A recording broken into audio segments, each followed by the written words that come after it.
Hi friends, welcome to Learn Programming channel. In this video we are going to explain how can we use SQL injection attack to hack a login. This is actually a minimal Python Flask application. This is actually a login form. In this we are connected to a MySQL database called learn_SQL. So in this database we have only one user named Krishna, and the password is currently not hashed. That is because we need to view actually what is the correct password. So we will be trying to log in with this correct password and see how it works. We are using the correct password krishna@test.com and the password as test123. So when we submit this, we can see login as success. We'll be explaining the code.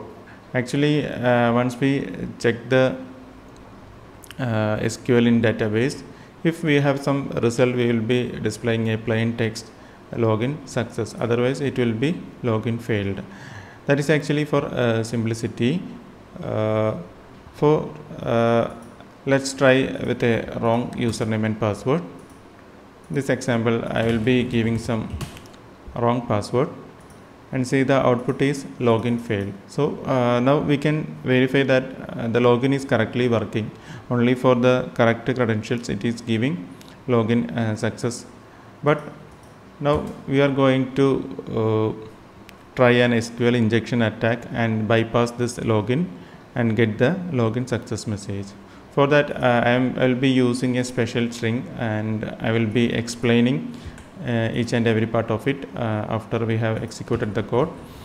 So we are giving this value, this random string as a username and a wrong password as the password.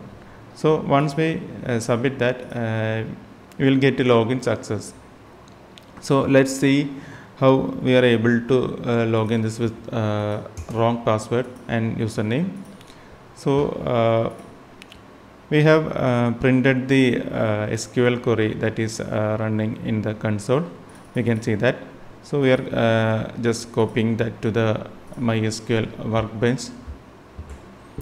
Here you can see that the email is actually value is string, which is actually closed here because in this form we are intentionally given a single quotes in the email syntax. So the string will be closed here, and this is actually a SQL syntax.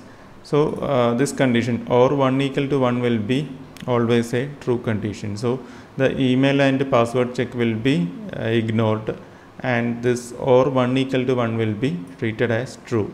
And after the limit 1 we have given two slashes, two hyphens. These hyphens are actually SQL comments. So the SQL will be ignoring the remaining and password equal to what we have given. So this code will be treated as always true. So or 1 equal to 1 is always true in SQL. That's how we'll be able to hack or inject the database and able to log into the system with a wrong password and username. So in the next video we will be explaining how can we prevent the SQL injection attack. So let's see next video.